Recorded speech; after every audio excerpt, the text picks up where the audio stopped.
Ang earnings, for example, meron akong 10 condominium. Kumikita ako ng 200,000 in a month. Pero hindi ko naman lahat kaya kainin yun. So, nilalagay ko sa bangko para sa mga anak ko. Right? Kung nakakain ako ng 20,000, that's my risk. The 180,000 is earning. Earning, mga mami! Dapat na matay ka, hindi mo alam kung sino ang magkamayari. Nakakaloka, no? Isipin mo, ayaw mo pumayag na mag-asawa yung asawa ko ng pangalawa? Tapos pag namatay ako, mag-asawa siya ng pangalawa, siya ang may hawak ng sasakyan ko, ng bahay ko? Hindi ako nakapagsala. Diba? Right? So mga anak, enchanted. Hindi lang po yung mga dalaga na naghahanap ng habibi.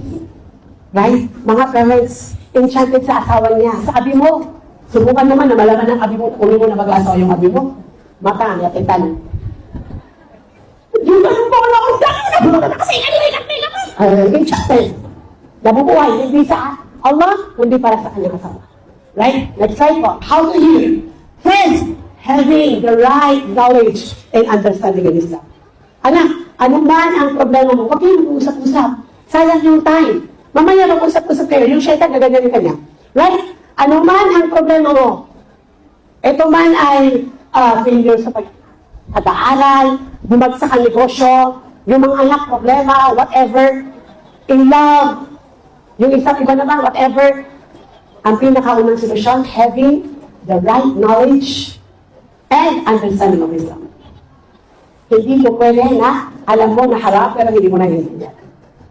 Hindi po pwede na alam mo na yung Allah ang tagapaglikha. You don't worship Allah but you worship the creation. Right? So you need the two, knowledge and understanding. Kaya may mga naghahafida, nalulunod sa harang na relasyon kasi hindi nila iintindihan ang kanilang memories. So you need to understand. For example, next slide po. Next slide. The beauty, for example, the beauty of restriction.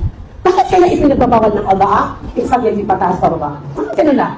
Di ba? Kasi anak, kung ikaw ay napakaganda, ulad yung lahat, at pumunta ka doon sa Mall of Asia, at inabutan ka ng gabi, at ang kasuotan mo ay spaghetti pataas pa ba? At may kakambal ka, at yung kakambal mo, naka-Muslim dress. At bumangkay ng tono, sino yung babastusin? Yung spaghetti pataas pa ba? Sino yung pwedeng marin? Yung spaghetti pataas pa ba? So kailangan mo maintindihan that all the restriction, all the haram is not an oppression. It is Allah's protection to you. Bakit ito? Bakit bawal mag-boyfriend? Because Allah is preparing you to be a respectful wife. Hindi kabe. Katalaga mo daw gusto maging kabe. Nainag ka lang? Why do you need to act like a wife? Kasi every time na nakikipag-usap ka sa boyfriend mo, kahit magsabi ka pa ng habibti, hindi ako makatulong. Habibti, inaalay ko sa'yo. Beh. Ha. Ano ba lang sabihin mo? Ang sasabihin niya, kung talagang mahal mo ako, magkita tayo sa Trinoma. Kasi sa Trinoma, walang maranaw. Ano ang nasa utak niya? With all the sweet words, charming, yung enchanted na enchanted ka, beautiful promises. Pero ang nasa utak niya, alam niya ang kaginahan mo. Pag na-fall ka, pag na-fall ka, makakatayo ka ba? Siyempre, nakahiga ka na. Wala ka na magawa. At the back of his mind, love is not enough. What will satisfy men? Only sex. And sex is a beautiful creation of God. At may halal na pamamaraan para ito ay maging worship sa Allah subhanahu wa ta'ala. Subhanallah. So anak, kailangan mo maintindihan na bawat ipinagbabawal ng Allah ay para sa kapakanan mo dahil mahal ka ng Allah, dahil pinaproteksyonan ka ng lumikasyo, dahil ikaw ay very, very cherished sa Islam. At dunya umata, wa khayru mata'uha al-mar'atul salihah. Itong dunya ay napakadami ng enjoyment, napakaganda ng treasure, isang katuta. At ang pinakamagandang enjoyment at pinakamagandang treasure na makikita sa mundong ito ay isang babae Muslima na tumitibok Allah ilaha illallah sa kanyang puso. So kung ikaw ay mas mahal, ikaw ang pinaka-precious, nasaan ang diamond? Ni Madam Salma Bird. Nakadisplay ba? Nakatago. Ibig sabihin, you are precious than a diamond. Saan nagagaling ang diamond? Sa ilalim ng volcano.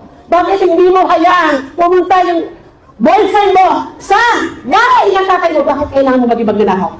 Ang perlas, mahalaga, sound cheaper, saan nakabalot? Sa kabebe, sa shell. Attractive ba? Hindi. Pero ikaw ay ikinublay ng Allah sa hijab para hindi ka nakawin ng mga lalaki na mga kung ikaw ay mas mahalaga kaysa sa pera, nasaan ang pera? Nasa bangko. Saan sa bangko? Nasa vault. Bakit nasa vault? Baka nakawin ang magnanakaw. Ikaw ay ikinublay ng Allah sa hijab. Hindi sa vault kasi hindi ka makakahiga. Sa hijab, para hindi ka nakawin ng mga lalaki na manghihina. Pero ano ginagawa natin? For display. Post dito, my day ko to, TikTok ito, Instagram to. Ilan ang lalaki na nagsasabi na, matae. Hindi nila display. Para kang perlas na ukay-ukay. Ayaw mo maging sound cheaper. Gusto mo na? 20 pesos na perlas. It's up to you, it's your choice. Right? You need to discover the beauty of reception.